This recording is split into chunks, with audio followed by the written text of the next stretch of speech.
Warzone Season 2 has arrived after what seems like forever. We've been playing on Season 1 for so long. I thought Season 2 wasn't never gonna get here.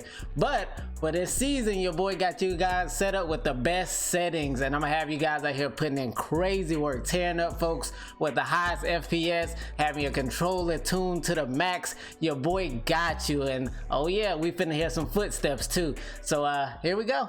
So to start off the video, we're gonna start off in the graphic settings on display. A lot of these settings, I'm just gonna, be scrolling. You can stop the video, take a screenshot, do whatever you gotta do so you can get the settings locked in. But I'm gonna just highlight the most important things to me and just keep it moving. But here we go. So to start off, if you're for your display mode, unless you're a streamer, you want to have this on full screen so you can utilize the max refresh rate of your monitor and not have any type of delay or anything. If you're a streamer, you can use full screen borderless, but if not, I would highly recommend just using full screen. Scrolling on down here, make sure you have dynamic resolution off. The VSync, have both of those turned off. Custom frame rate, I like to use that so it's not using unnecessary power and keeping my PC to a high temperature when I'm not even doing anything. I'm just chilling in the lobby waiting on another game, so it's not really a necessity to have your CPU or GPU running at the max for nothing. So definitely might want to try out using a custom frame rate. I have my gameplay on 300, the menu on 60, and then the out of focus on 30. And one thing that a lot of people, I really don't even think realize you can do, is restart the shaders. If you're feeling any type of like stuttering or like a little hitches, or your game just doesn't quite feel too smooth for some odd reason, you might want to restart your shaders. It can definitely help. I know it has helped me a bunch of times when my game was just feeling a little bit off. I like to do it after I change any type of graphic settings, just to like get a complete restart and have my PC feeling pretty great. Scrolling on down here, my brightness is set to 55. 50 to 60 is about a good range for it. Make sure you have HDR turned off. We're gonna go over the quality. You want to have your render resolution on 100.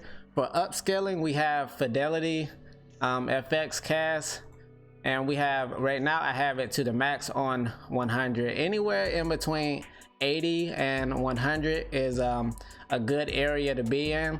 If you feel like your graphics card may be struggling a little bit, moving on down to 80. So definitely in between 80 and 100 is a good range for you to use. Filmic is the anti-aliasing that I've been using. I used to just use the regular SMAA, but I started noticing that there was these little odd looking, like, I guess pixels or just spots on my screen that just it was making everything look very grainy. And when I noticed that I turned on Filmic, it went away, like I didn't have that issue anymore. So if you notice any type of like graininess on your screen and you have film grain turned all the way off, make sure you guys are running Filmic. That'll have your game looking real crispy. Anti-aliasing, we have that on normal. Video memory scale, we have that on 90. Texture resolution, we have that very low. Most of these I'm probably just gonna scroll down through, but make sure you have it on very low. Your anisotropic on normal. Tessellation off. On demand texture streaming, make sure you have this off, because this will definitely impact your FPS. And if your PC is not too strong, you will definitely have some frame issues and probably not have the best performance. So make sure you guys have that turned off, because you will get a lot of stuttering or hitching if you do not have a overkill type of PC a lot of times. So yeah, we all know this game isn't the best optimized at this moment. So yeah, we need to get any little stuttering or issues out the game that we can. Streaming quality, we want to have that on normal. Scrolling on down here, spot cache, I have that on high. Some people use ultra, but I feel like I don't exactly need it on ultra. I like to have it on high, but high or ultra would be your best two ways to go. Scrolling on down here, If you're on a laptop, you want to have this on plus boost. or if you're on a PC, you really can just have it on. Me personally, I like to have the least amount of delay I could possibly get, so I like to have it on plus boost, and that's what I've been rocking with for most of this season, and it's been feeling great to me, so I don't think I'm going to change it. Let's see here. My FOV is on 120. You make sure you guys have this on affected, not independent. The weapon field of view is wide. Then we have the vehicle field of view on narrow. Your camera movement less than 50%. And yeah, that's gonna do it for the graphics settings. So we're gonna move on to audio now. So for season 2, the audio mix that we're going to be using is home theater, because it gives you uncompressed sound compared to the other sound presets. They all give you compressed sound, so this will be the best one for you moving forward. There's not too many things in audio that really need to be changed, but there is a little bit of secret sauce that everybody doesn't know about, and a lot of people have been running it, and I'm gonna give you guys that just in a second, after I let you guys know that you guys need to have on reduce tinnitus sound, so we can save our hearing for when we get old and we're not all out here deaf. So make sure you guys have this little setting right here turned on. But if you're on a PC, make sure you go to your sounds. Then you go and select your main audio output for your PC, right click it, and make sure you go to your enhancements and turn on loudness equalization. That thing right there will give you the most clear footsteps you ever heard. I know a lot of people this year, including myself, have not been able to hear footsteps too great at all. And with loudness equalization on, if you guys have been watching my stream, you can see I'm able to hear footsteps way better than my teammates and way better than I've ever been able to hear it before. So make sure you guys go in there and do that little tip right there, and I guarantee you guys will hear a huge difference. So for interface, there is a few things in here that I need to go over for you guys. I'm gonna scroll on down here. Make sure you guys have your mini map on square, not circle. I know some people might still have that on circle. You should not have it on circle. Always have it on square, so you get that little bit of more visibility of the map coverage. Scrolling on down here.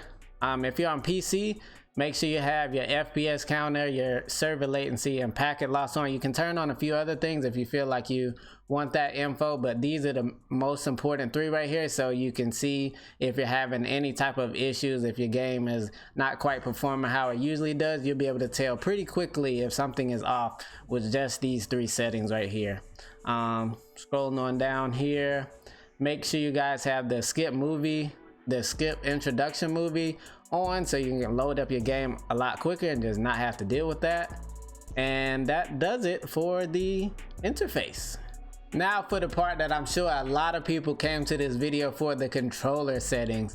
One thing I will say, you guys, if you do not already have a pro gaming controller like a Scuff or Elite Series 2 or even the new PS5 DualSense Edge controller, I highly recommend getting one of those, because having the paddles makes a huge difference and gives you that competitive edge over a lot of players that don't have one. Some people play claw. I'm not a claw player. I just prefer to use my paddle. So if you don't already have one, I highly recommend you try to get you one. But for the controller settings here, make sure you guys have vibration turned off. Don't need that messing up your shot. My sensitivity that I've been running for a good while now is 7.7. I will move up to 8.8 if I feel like I'm moving a tad bit slow, or my shot is just, you know, just feeling a little sluggish. So between 7.7 and 8.8 is where I usually sit. My ADS multiplier is on 0.90. I do have auto tack sprint on. My mount behavior is ADS plus melee, and I have on apply all plates. Definitely make sure you have on apply all, so you don't have to worry about you not being able to plate and run like we can do now, thanks to this season 2 update. So definitely make sure you guys have an apply all. And for your interact and reload, make sure you have prioritize interact, so you can just click a button and go, click a button and go, and you don't need to waste no extra time, because you know somebody rushing you, you ain't got no gun, you just dropped out the plane, and no, we need everything quick, fast, and in a hurry. So make sure you have on prioritize interact. For the advanced settings, my aim assist, I have that on default. We have all this gyro stuff turned off. FOV sensitivity scaling, we have that on for some reason. I don't think this should be on, so I'm going to turn that off, because that had to do with the gyro controls, which is you moving your controller and holding that thing that I'm not even going to get into because we don't need it. But my aim response curve is dynamic. I think most people are probably using that, so if you're not already, definitely put it on dynamic. For the dead zone is a interesting subject. A lot of people feel different about it, but the main thing is make sure you don't have stick drift. If you feel like your character is moving or you're trying to aim and your thumb just your stick keeps moving by itself, it's because you have thumbstick drift.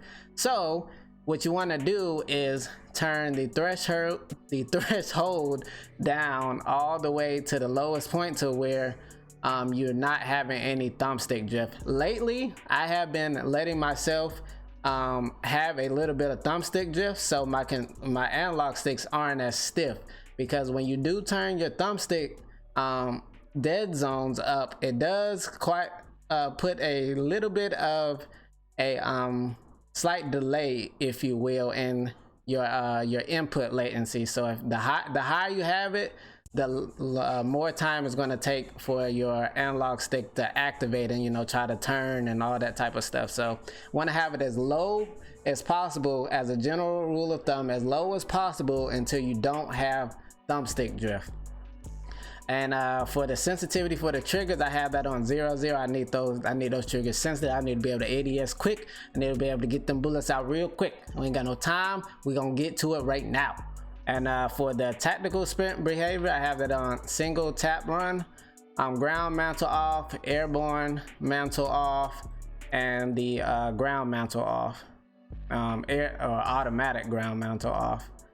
Scrolling on down here, not too much more that I really need to talk about in here. So yeah, it looks like that's gonna do it for the in-game settings. Now I do have another one with the NVIDIA settings, so let's go and get over to that one. Alright, so for my PC players out there, I need you guys to open up your NVIDIA control panel so we can get these settings locked in on here, have you guys on the max FPS, and have you guys out there being able to see things that you probably couldn't see before. The main thing, or the first thing we need to do, is use the advanced 3D image settings checked. Then we can move over to manage 3D settings. I'm going to scroll through these. Make sure you guys pause the video, take a screenshot so you get these settings locked in here.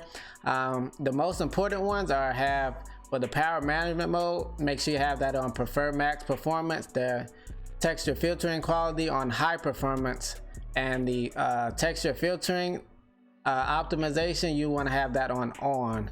And we're gonna scroll down here and make sure you have the vertical sync, we can have that on. Use the 3D application settings, and then scrolling on over to the adjust desktop color settings. These settings right here for the colors have worked great for me across 3 monitors, and they feel perfect. So if you guys want, which I highly recommend, definitely try these color settings out. My brightness is on 55, contrast 85, and my gamma is on 1.15, and the digital vibrance is on 90. I've been able to see things so clearly now since I've changed these color settings.